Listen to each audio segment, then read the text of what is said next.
Comes to Tamil சமையல் விழா. Veg biryani ஈஸியாக எப்படி குக்கரில் செய்யலாங்கிறத பற்றி நம்ம பார்க்கலாம். ஸ்கிப் பண்ணாமல் பாருங்கள். அதான் நீங்களும் வீட்டில் இந்த மெத்தடில் செஞ்சு அசத்தலாம். மேலே டாப்பில் தெரிகிற பெல் ஐக்கானை கிளிக் பண்ணிவிட்டு வீடியோக்குள்ளே போகலாம் வாங்க. வெஜ் பிரியாணி செய்கிறதுக்கு தேவையான பொருட்கள்: 3 பெரிய வெங்காயம் கட் பண்ணி வச்சுருக்கேன், 3 தக்காளி கட் பண்ணி வச்சுருக்கேன், கொஞ்சம் மல்லி இலை எடுத்து வச்சுருக்கேன், 2 பச்சை மிளகாய் வச்சுருக்கேன். புதினா இன்றைக்கி என்கிட்ட இல்லாததுனால நான் அதை எடுத்துக்கல, நீங்கள் இருந்தால் அதை எடுத்துக்கோங்க. 1/2 ஸ்பூன் மிளகாய் தூள், 1/2 ஸ்பூன் கரம் மசாலா தூள், 5 ஏலக்காய், 5 கிராம்பு, 1 துண்டு பட்டை, 1 பிரிஞ்சி இலை. இந்த 3ஐயும் நம்ம கொஞ்சம் 1-2 பிச்சு வச்சுக்கலாம். இஞ்சி பூண்டு பேஸ்ட்டு 2 ஸ்பூன். இது நான் வீட்டில் அரைச்சி வச்சுருந்தது. 250 கிராம்ஸ் அளவு மிக்சடு வெஜிடபிள்ஸ் எடுத்துக்கோங்க. பீன்ஸு, கேரட்டு, உருளைக்கிழங்கு பொடிசாக நறுக்கி வச்சுருக்கேன்.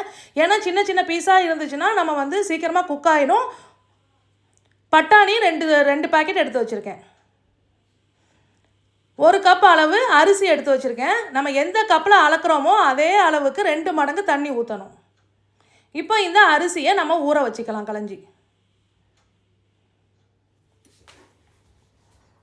நல்லா வாஷ் பண்ணி நம்ம ஊற வச்சுக்கணும். இப்போ அடுப்பில் ஒரு குக்கரை வச்சுட்டு 4 ஸ்பூன் அளவு எண்ணெய் ஊற்றிக்கலாம். நம்ம எடுத்து வச்சுருந்த பட்டை, கிராம்பு, ஏலக்காவை அதில் சேர்த்துக்கலாம். கொஞ்சம் இது நல்லா பொரியட்டும். பிரிஞ்சி இலையும் சேர்த்துக்கிட்டோம். எடுத்து வச்சுருந்த வெங்காயத்தையும் அதில் ஆட் பண்ணிக்கிறோம். இது வெங்காயம் வசங்கிறதுக்காக கொஞ்சம் நம்ம அந்த பிரியாணிக்கு எவ்வளோ தேவையோ அந்த சால்ட்டை அதில் சேர்த்துக்கலாம்.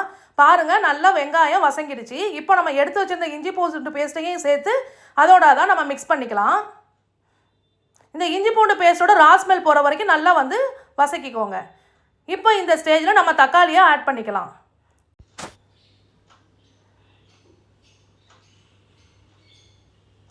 கொஞ்சம் மிக்ஸ் பண்ணி விட்டுட்டு நம்ம எடுத்து வச்சுருந்த மசாலாவை அதில் ஆட் பண்ணிக்கலாம். மிளகாய் தூளும் கரம் மசாலா தூளும்.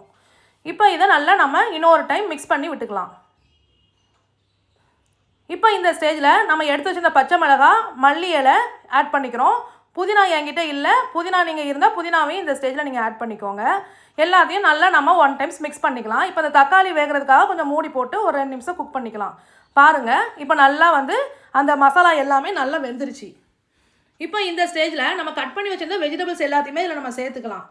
சின்ன சின்ன பீஸாக நம்ம வெஜிடபிள்ஸ் கட் பண்ணி வச்சுருந்தோம்னா அது நம்ம நல்லா சீக்கிரமாக வெந்துடும். பசங்களும் விரும்பி சாப்பிட்ருவாங்க. எந்த வெஜிடபிள்ஸையுமே எடுத்து போட மாட்டாங்க. இப்போ பட்டாணியையும் நம்ம அதில் ஆட் பண்ணிக்கிறோம். 1/4 டேபிள் ஸ்பூன் மஞ்சத்தூள் போட்டுக்கிறோம். இதை 1 டைம் நல்லா நம்ம மிக்ஸ் பண்ணிக்கலாம். இப்போ குழந்தைங்களுக்கு இந்த பிரியாணியை கொடுத்தோன்னா இதில் உள்ள வெஜிடபிள்ஸ் எதையுமே அவங்க கழித்து எடுத்து போட மாட்டாங்க. இப்போ மூடி போட்டு வேக வச்சுக்கலாம்.